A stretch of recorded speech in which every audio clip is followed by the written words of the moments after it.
তার সকল সৈন্যদেরকে নিয়ে যুদ্ধের ময়দানে ঝাঁপিয়ে পড়লেন। কাফেরদের সাথে লড়াই করতে করতে কাফেরদেরকে জাহান্নামের দিকে ঠেলে দিলেন। এক পর্যায়ে হযরত জাফর বিন আবী তালিব রাদিয়াল্লাহু তাআলা তিনি নিজেও শাহাদাত বরণ করলেন।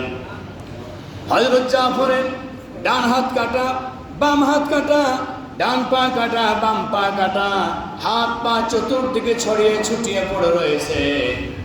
আবার তার দেহটা একদিকে পড়ে রয়েছে, মস্তকটা আলাদা হয়ে অন্যদিকে পড়ে রয়েছে। হযরত জাফর বিন আবী তালিব রাদিয়াল্লাহু তাআলা ইসলামকে জিন্দা করার জন্য, ইসলামের বাণীকে সমুন্নত করে রাখার জন্য যে কালেমা ধরেছিলেন, শেষ মুহূর্ত পর্যন্ত জাফর বিন আবী তালিব রাদিয়াল্লাহু তাআলা তার দাঁত দিয়ে কালেমার পতাকাখানাকে কামড়ে ধরে উঁচু করে রেখেছিলেন, জমিনে ঠেকতে দেন নাই। হযরত জাফর বিন আবী তালিবের এই অবস্থা দেখে আব্দুল্লাহ বিন রাওয়াহা, হযরত যায়েদ বিন হারিস সকলে দৌড় দিল। আমরা আসার আগে কে এই কালেমার পতাকাটাকে উঁচু করে ধরে রেখেছে, সেখানে গিয়ে দেখেন আমাদের ভাই জাফর ডান হাত কাটা, বাম হাত কাটা, ডান পা কাটা, বাম পা কাটা, দেহটা একদিকে পড়ে রয়েছে, মস্তকটা ছিটকা আর একদিকে পড়ে রয়েছে, আর সে মুখে করে কালেমার পতাকাকে কামড়ে উড্ডীন করে রেখেছে। যারা বলুন সুবহানাল্লাহ। আমার প্রিয় ভাইরা, ইসলামের খেদমত, ইসলামের কাজ, দ্বীনের কাজ, ইসলামের কাজ কিভাবে তারা করে গিয়েছেন। অতএব আমাদেরকেও আমাদের জান এবং মাল দিয়ে আল্লাহর রাহে, আল্লাহর পথে সংগ্রাম করতে হবে। আমরা রাজি আছি? আল্লাহ রাব্বুল আলামিন বলেন, মান কানা ইউরিদু হারসাল আখিরাতি নাজিদ লাহু ফি হারসিহি ওয়া মান কানা ইউরিদু হারসাদ দুনিয়া নুতিহি মিনহা ওয়া মা লাহু ফিল আখিরাতি মিন নাসিব। আল্লাহ রাব্বুল আলামিন বলছেন, মান কানা ইউরিদু হারসাল আখিরাতি নাজিদ লাহু ফি হারসিহি।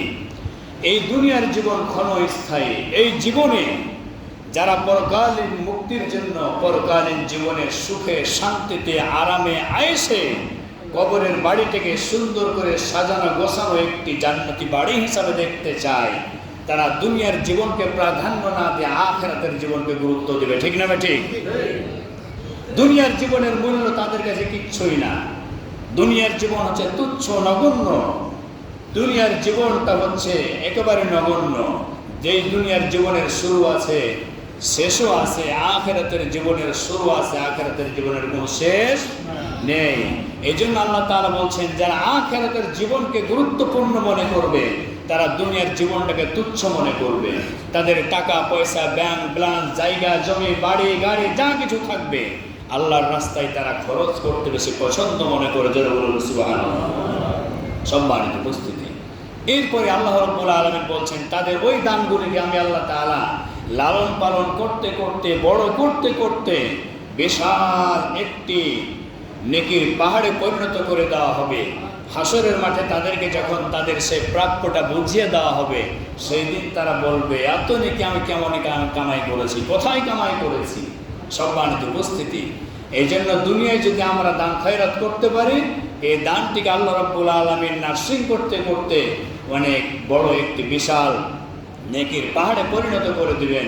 সেই দিন ওই নেকি পেয়ে তারা ধন্য হয়ে যাবে। বলুন সুবহানাল্লাহ। ওয়া মান কানা ইউরিদু হারসাদ দুনিয়া নুতিহি মিনহা ওয়া মা লাহু ফিল আখিরাতি মিন নাসিব। আর যারা দুনিয়ার জীবনটাকে বেশি গুরুত্বপূর্ণ মনে করবে, দুনিয়ার জীবনটাই আসল জীবন যারা মনে করবে, দুনিয়ার জীবনটাই যারা প্রাধান্য দিবে, আখিরাতের জীবনে তারা হবে আখিরাতের জীবনে তারা হবে লাঞ্ছিত, প্রমাণিত। আখিরাতের জীবনে তারা বড় সমস্যার মধ্যে পড়ে যাবে, তারা নিঃস্ব হয়ে যাবে। এই জন্য আমাদেরকে দুনিয়ার জীবনকে গুরুত্বপূর্ণ মনে না করে আখিরাতের জীবনকেই বেশি গুরুত্বপূর্ণ মনে করতে হবে। ঠিক না ঠিক? সম্মানিত উপস্থিতি, আল্লাহ রাব্বুল আলামিন ইরশাদ ফরমাইছেন, ওয়ানফিকু মিম্মা রাযাকনাকুম মিন ক্বাবলি আন ইয়াতিয়া আহাদাকুমুল মাউত ফায়াকুলা রাব্বি লাউলা আখরতানি ইলা আজালিন করিব।